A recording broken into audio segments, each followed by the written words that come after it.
हाल ही में ओला इलेक्ट्रिक्स के सीईओ भावेश अग्रवाल और कॉमेडियन कुणाल कामरा के बीच ट्विटर पर एक विवाद ने हंगामा ही मचा दिया। ये विवाद उस समय का है जब ओला के S1 सीरीज स्कूटरों की सर्विस में देरी की शिकायतें आम हो गई। कामरा ने एक डीलरशिप की तस्वीर साझा करके सवाल उठाया, क्या भारतीय उपभोक्ताओं की कोई आवाज है? उन्होंने ये भी कहा कि 2 व्हील व्हीकल कई कामकाजी लोगों के लिए रोजी रोटी है, लेकिन क्या सिर्फ एक तस्वीर और एक ट्वीट से ये विवाद थम जाएगा? क्या भावेश अग्रवाल अपने कंपनी की छवि को बचा पाएंगे? और क्या कुणाल कामरा की आवाज वाकई में लोगों की चिंताओं को उजागर कर पाएगी? ये सब जानने के लिए बने रहिए, क्योंकि इस कहानी में और भी कई मोड़ आने वाले हैं। अब आइए इस विवाद के पीछे की पूरी कहानी पर नजर डालते हैं। कुणाल कामरा ने अपने ट्वीट में न केवल कंज्यूमर मामलों को उठाया, बल्कि परिवहन मंत्री नितिन गडकरी और उपभोक्ता मामले मंत्रालय को भी टैग किया। उन्होंने भारतीय इलेक्ट्रिक वाहनों के उपयोग और उनके ग्राहकों के सामने आने वाली समस्याओं पर गंभीरता से सवाल उठाए। इससे भावेश अग्रवाल की प्रतिक्रिया की प्रतीक्षा थी, जो कि जल्द आ भी गई। क्या उन्होंने इस मुद्दे को समझा या इसे केवल एक और विवाद के रूप में लिया? जैसे जैसे विवाद बढ़ता गया, इसने ओला इलेक्ट्रिक्स की सेवा और कस्टमर सेटिस्फैक्शन के मुद्दों को फिर से सतह पर ला दिया। क्या ये केवल एक पर्सनल कॉन्फ्लिक्ट है या फिर यह भारतीय इलेक्ट्रिकल वाहन उद्योग के भविष्य के लिए एक बड़ी चेतावनी है? क्या इस विवाद के अंदर और कई घटनाएं घटित होंगी? जानने के लिए बने रहिए। भावेश अग्रवाल ने कुणाल कामरा पर प्रतिक्रिया देते हुए उन पर एक पेड ट्वीट करने का आरोप लगाया।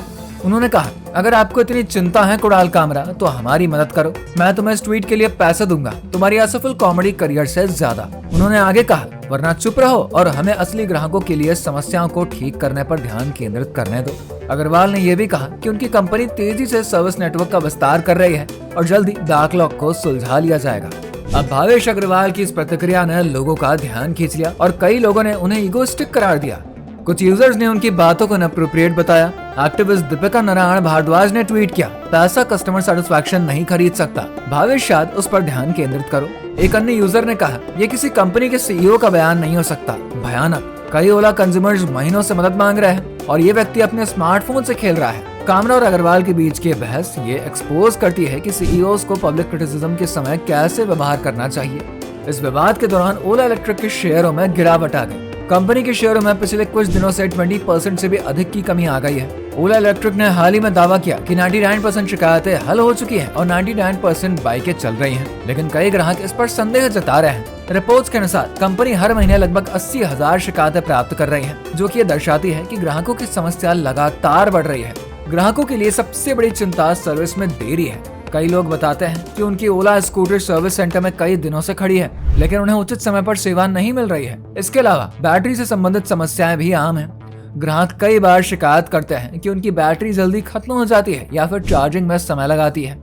इसके अलावा ओला इलेक्ट्रिक की कस्टमर सर्विस पर भी सवाल उठाए जा रहे हैं। कई उपभोक्ताओं का कहना है कि जब वो अपनी समस्याओं के बारे में जानकारी चाहते हैं तो उन्हें सेटिस्फाइंग उत्तर नहीं मिल पाता है। इसका परिणाम यह है कि ग्राहकों में निराशा बढ़ रही है और वो अपनी समस्याओं को शेयर कर रहे हैं। कुणाल कामरा जैसे लोग इन मुद्दों पर सवाल उठाकर कंपनी की ओर ध्यान खींच रहे हैं। क्या ओला इलेक्ट्रिक अपनी सर्विस को बेहतर बनाने में सफल होगी? ये देखना इम्पोर्टेंट होगा कि क्या कंपनी अपने दावों को सच साबित कर पाएगी या नहीं।